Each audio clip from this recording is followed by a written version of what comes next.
Saurabh Mukherjea joins in. He's founder and CIO of Marcellus Investment Managers. Saurabh, great to have you back on after a while. So good to speak to you once again on NDTV Profit. I mean, what do you make of this trade deal? No trade. Are you going to be staying up later tonight to see if India's got a letter, or is that not something that you don't think matters too much in the larger No, scheme of things? I'm pretty confident we will get a trade deal. Yeah, There will be an India-America FTA, I'm sure. yeah, yeah. As a factor for the market, how crucial do you think it is? I think by and large the market has baked in the fact that there will be an FTA. If there isn't an FTA for some reason, and as I said, I expect the FTA to happen. In case the free trade agreement doesn't fructify, you'd expect to see a pullback in the market. But everybody I've spoken to in India over the last month, everybody fully expects the FTA to kick in, and rightly so. So once the FTA kicks in, if that is the expectation, what should your portfolio then look like? What would you advise investors to do at this current juncture, taking a trade deal into consideration? So one of the things I've been telling all our clients to do over the last year or so is diversify away from the Indian market. I think the Indian market has done extremely well over the last 5 years. It's one of the best performing markets in the world over the last 5 years. But it is expensive and the economy is slowing down. And I think the chances of the rupee depreciating over the next couple of years are pretty high. Given that we are signing FTAs with developed markets like the UK, most likely America in the next few hours, given that we are signing these FTAs, I think the currency will have to depreciate to maintain India's competitiveness. Remember, China is constantly devaluing its currency. Given that China is constantly devaluing its currency, I think the chances of the rupee having to devalue are going up by the passing day. In that context, given that valuations are rich in India, given that the economy has slowed down, I think it makes a great deal of sense to diversify away from India. And with that in mind, 3 years ago, we launched our Global Compounders product. Thankfully, it's compounded at 25%. But given that the FTA is around the corner, given that the chances of rupee depreciation are growing, I would think diversifying away from India makes a lot of sense, especially in light of this FTA. Okay, so if you're saying diversify away from India, where would your bets be? Because this has to be taken into consideration sort of from a retail investor's perspective as well, right? Absolutely. So when you talk about a non-Indian portfolio, that becomes slightly tricky when you're talking to a retail guy. So, They, so a lot of credit to all our brokers. I think almost all the brokers in our country have actually made it very easy for Indian retail investor to access global markets, especially the US market. I'm pretty sure every single brokerage app on your viewers' phones now has access to the global markets embedded in the phone. It's become pretty easy to access global markets, and also credit to our regulators. I think the regulatory ecosystem has also made global access cheap, cost efficient. Now, where should an investor go? Where should a retail investor or a family office in India go? The logical place to go, I think, is European and American small and mid caps. American large caps, global large caps are still pretty expensive. Stocks like Nvidia are still pretty expensive, but small caps in the Western world, especially small caps in America, are trading at their deepest discount to large caps in a quarter of a century. So the contrast is enormous. Indian small caps trading at the richest valuations of in this century, American small caps growing earnings twice as fast, but trading at their biggest discount to American large caps in a quarter of a century. And I think that's a straightforward trade. Switch out of Indian small caps, switch into American small caps. And as I said, the infrastructure is there. Everybody who's watching this, look at your broking apps. I'm sure you'll find access to the American market embedded in your broking app. Oh, I mean, the access is there, Saurabh. Just, uh, curious to know what the thought behind is, because it's contrarian to what we're hearing from everyone else. Everyone else, and the large conversation is India bright spot, relatively That's not really true. unscathed. See, most Indian fund managers have rung the alarm bell on small caps over the last year, right? Every Indian fund manager I speak to has rung the alarm bell on Indian small caps a long time ago, right? Honestly, you don't have to be an institutional investor or a fund manager to see the risks in Indian small caps. As I said, valuations are rich in Indian small caps, some of the highest valuations ever seen in small cap in our country. The economic slowdown is in front of everybody. The earnings slowdown, more importantly, the earnings slowdown is in front of everybody. Therefore, the risks are elevated, right? You've got rich valuations and you've got a small cap earnings slowdown. So I think several fund managers have rung the alarm bell. The question, the extra point I'm making is rather than selling Indian small caps and going into cash, diversify into the market with which India has the lowest correlation. So India and America, amongst the world's big markets, India and America have the lowest correlation. Other than exigencies like COVID and Lehman Brothers, other than exigencies like that, global catastrophes, the correlation between the two markets is low because their political cycle, their financial cycle is different from ours. And therefore, if you diversify out of a richly valued market, Indian small caps, into a less richly valued market, US small caps, you stand to benefit. Okay, I got that. Come out of small caps. As themes, what are you liking right now, Saurabh? We're having an interesting day where, there is a wait and watch on trade deal, consumer stocks are doing well. But frankly, the big theme right now is IPOs and the primary markets are buzzing. Is there anything interesting there that you see that is worth biting into from the perspective of our viewers? Or are you looking at all of this influx of paper with a hint of suspicion? So IPOs and retail investors is not a particularly happy combination in any country, right? It's not just India. There's massive information asymmetry. The company has all the information. The company is using its information to issue shares at the top of a bull market, and the retail investor hardly has any information, right? So it's information asymmetry of a high sort, and I think the data is pretty clear. In this bull run, in the last 5 years, retail investors would have barely made money from, say, 1 in 5 IPOs. The long-term track record is even worse. At least in this bull run, retail investors would have made money from 1 in 5 IPOs. I think the 20, 30-year track record would be 1 in 20 IPOs, right? And that's pretty evident. That's exactly how it should be. Since the company is going public, they hold all the cards, they hold all the aces. The retail investor is someone who's relatively uninformed. From that perspective, if someone's insistent that I want to invest in the Indian market, then look at large cap quality. Large cap quality is at an awful 5 years. I know because I invest in large cap quality. Large cap quality is an awful 5 years. But as the economy is slowing down in our country, large cap quality is resurfacing, right? An example being HDFC Bank. So I must have spent many years on your programs justifying our investment in HDFC Bank. We hardly made any money on it through 2021, 22, 23. It's only in the last 12 months that our HDFC Bank investment has borne fruit.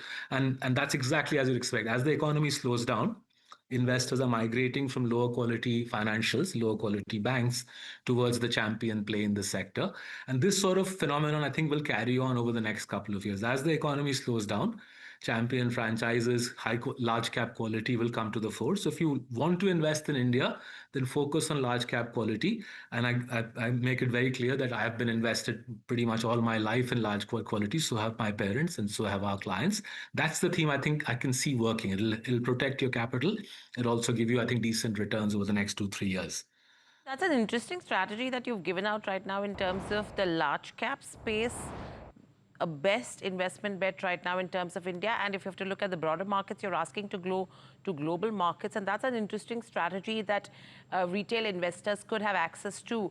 But if you have to stick to India, you've spoken about large cap financials. How are you looking at the IT space as well, taking into consideration the exposure that they have to the global markets because you're positive on the global markets? So fair point. So I think if the currency is going to depreciate, and I think the odds are that the currency will depreciate, the IT space will benefit from that. Secondly, the phobia around what Trump will do, the concerns around geopolitics seem to be abating. That should be a signal for Western CXOs to sign off on their IT projects. I think we've heard from several years now. We've heard about the massive order books that our big Indian IT firms have had, but the execution of those order books has been lacking, has been pending. So now that the global uncertainties and the uncertainties around Trump are dissipating somewhat, I'd expect to see the CXOs of the Fortune 500 companies sign off on those massive order books that the Indian IT firms carry. So in our portfolios, both our large cap and our mid cap portfolios, we have pretty generous representation of IT stocks, and there should be a beneficiary both of the rupee devaluing and of Western CXOs hitting the capex button. So IT you see as a beneficiary. What about defense? What about auto, pharma? How are you feeling about some of these spaces in light of everything that's happening geopolitically? So the government has made it abundantly clear, right? The government has made it abundantly clear in our country that they will increase defense spending. The only question is, do we have large listed players that can benefit from the jack up in defense spending? That's where I get a little stuck, right? I can see a bunch of smaller companies who are suppliers to the Indian Armed Forces, and it's likely that the smaller companies will get bigger orders as the government increases its defense spend in light of the recent hostilities that took place with our neighbors to the north. But it's not clear to me that in large cap or even mid cap, there are large liquid defense plays at sensible valuations. My hunch is a big part of the defense outlay, a big part of the step up in defense outlay will end up going to American, French, and Israeli suppliers. Those are three big countries, I think, who are willing to supply cutting edge arms and equipment to India. And therefore, I'm not so sure that the defense theme can be played through large liquid Indian plays. There are small, I stress again, there are small cap plays in defense, but there is a challenge around valuations, liquidity, and visibility of those companies' future earnings. So I would be circumspect on defense. IT, I think, is a good space to invest in. Large cap quality, large cap banks is a decent place to be in. But overall, I would be circumspect. In the FTA itself, I think auto exporters, Indian auto companies exporting into America should do well out of the FTA. The chemical sector, I think, should do well out of the FTA. Electronics exporters should do well out of the FTA. I think those are the sectors where we will get tariff breaks. We will get tariff cuts with respect to the United States, and potentially our comparative position improves vis-a-vis China in auto, electronics, and chemicals. Saurabh, top three stocks that you would put your bets on right now if you have to play the India-US FTA play? Good question. Those are, if you don't mind, I won't answer it directly because those are the stocks that my colleagues and our traders are working on over the next couple of days. But as I said, right, I gave you the spaces. I think chemicals. Within chemicals, our large cap investment or chemicals API, a large cap investment for many years has been Divi's Lab. It's been a big beneficiary of China Plus One. Divi's Lab has a bunch of suppliers, right? As Divi's Lab booms, its suppliers are also doing well. So look at the supply ecosystem that supplies to Divi's Lab. I think many of those suppliers will get lots of extra business on the back of the FTA coming through. On auto ancillary, specifically focus on auto ancillary. I'm not so sure the auto OEMs will benefit so much from the FTA. In auto OEMs, we've been long-standing investors in Eicher Motors. Hopefully, their exports into America will pick up a little bit more. Hopefully, the Harley-Davidson wala issue will be buried now, given that the FTA is signed. But amongst auto ancillaries, I think there will be a bunch of beneficiaries, companies who supply into Tesla and so on will do quite well out of it. Electronics, unfortunately, we have not been able to find any investments. Dixon's has clearly been an investment we missed out on, and potentially a firm like Dixon's could do well out of the FTA. I think the whole point of the FTA vis-a-vis electronics, auto ank, and chemical/pharma will be to put India at a comparative advantage to China, and a firm like Dixon should benefit from that. Okay. Saurabh, as we wrap up our conversation for today, I have to ask your view on the hot button topic in the markets right now, and this is this whole Jane Street saga. And I've heard people saying that, so what's the big deal? They used their algo, they were clever, they found an opportunity and they took it. And obviously the regulator thinks that they have played dirty. How do you look at it? And do you see any impact at all in how global investors view India? So the way I would put it is this, right? If you look back at the last 30 years of the Indian stock market, right? Like in any other stock market, there are scams and scandals in the Indian stock market from time to time. But there's two different types of scams and scandals that have characterized India over the last 30 years. The ones of the 90s, right? The Harshad Mehta scam, the Ketan Parekh scam, those were fundamentally scams around manipulating liquidity in the market. Whereas the issues we've had this century are around accounting, right? So, for example, Satyam was an accounting scam. If you look back at the events of August 2018, DHFL was an issue on accounting. So the scams of this century, of the last, say, 20 years or so, have been around accounting. The scams of the 90s were around liquidity. My reading is that the bulk of the issues the Indian market will face over the next couple of years will be around liquidity. My reading is accounting quality actually has held up pretty well in this bull run. Where things have gone a little messed up is liquidity has been manipulated, has been abused. There's a range of, I think, violators there. I think the regulator is right to bring some of them to heel. But I think there's a broader issue around liquidity being abused, misused, manipulated to benefit a few at the expense of the many.